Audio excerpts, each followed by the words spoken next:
How you doing, Coach? Great, how are you? I'm doing well, thanks. Coach Franklin just talked about your backup quarterback battle and how that could play out for quite some time. Just from your perspective, coming out of the spring, how impressed were you with where Smolik was coming off his injury, and Grunkmeyer, obviously, with the experience he got in the postseason, and where those guys improved since then?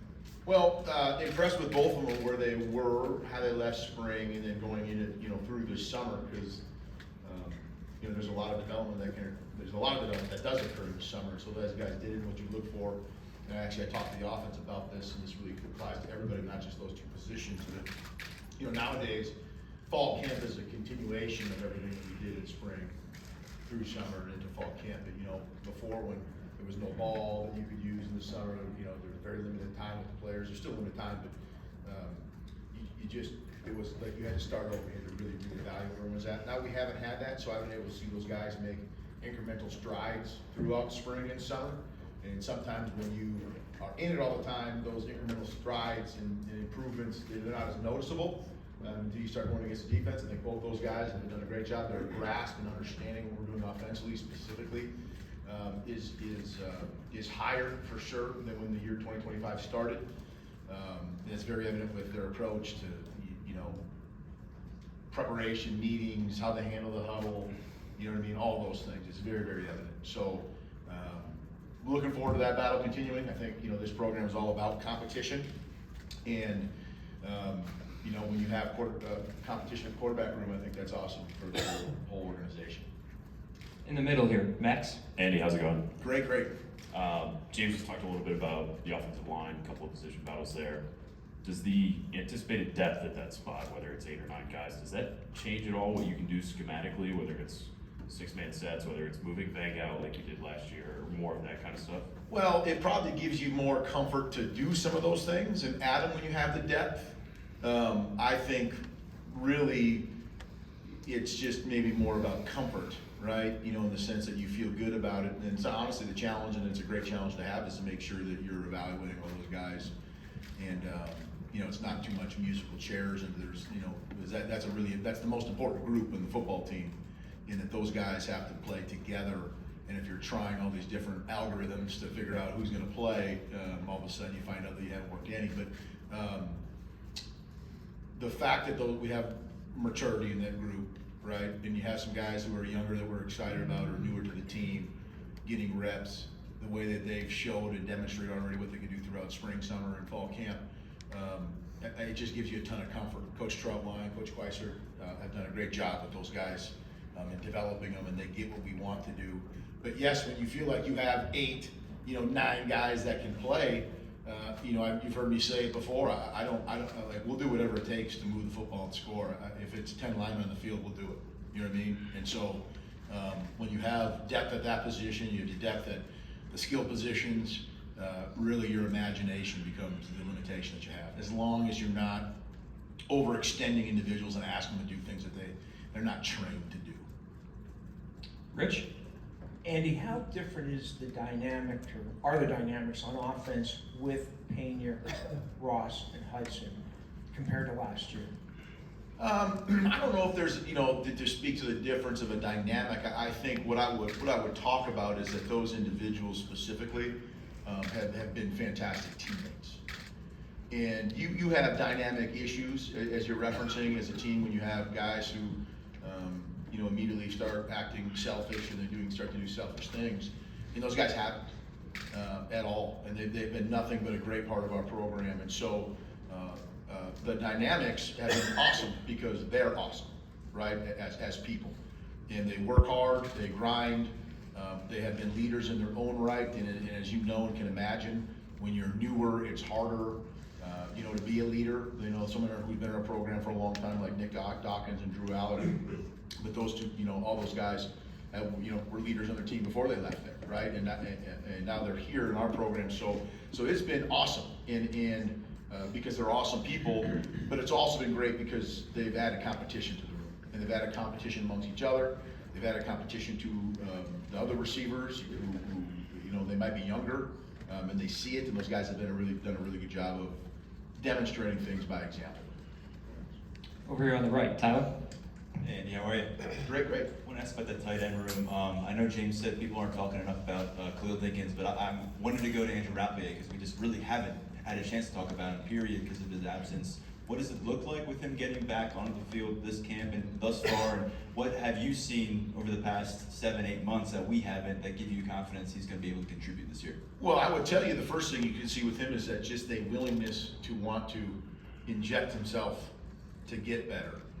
Sometimes when people come back from injuries, and there's no right or wrong way, you know, as long as everyone's attacking it, to do everything they can to better themselves. And so I don't mean this in a negative in the sense of other people and how they've approached it, but more like we have to pull rep back.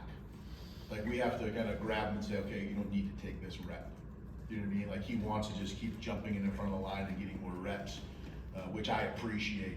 You know, the motivation to want to do that and get better. So that's like I noticed that from, you know, like in the whole year of 2025, right? So, you know, there's, I don't know what the timeline is when they come back, when they, you know, when they can, but as soon as he was able to walk and move, he literally wanted to jump in to drills.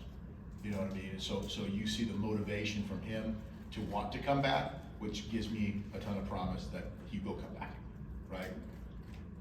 Back left, Allie. Hey, how are you? Good Great, to how see are you? Good. We think about college sports in general, usually these veteran teams, that poise that they can have late in the season is what shines through. When you watch a college basketball team make a run, you know, a bunch of fourth-year guys might make the difference. When you look at your offense, how much of this core is coming back, particularly quarterback, running back, offensive line? Does that give you confidence that they've seen a ton of football, they've played a ton of football, and maybe you can be a little bit more creative and lean on them in this fourth year for them? Yeah, you know, when you have maturity coming back, and I'll use that word because experience and maturity are really the two different things. A lot of times they go hand in hand, but they are different. So we have experience and maturity, which is really, really healthy. You know, what you worry about as a coach, because football at this level in the competitive environment, there is going to be adversity. We're going to face adversity. How much, what it looks like, you know, nobody really knows.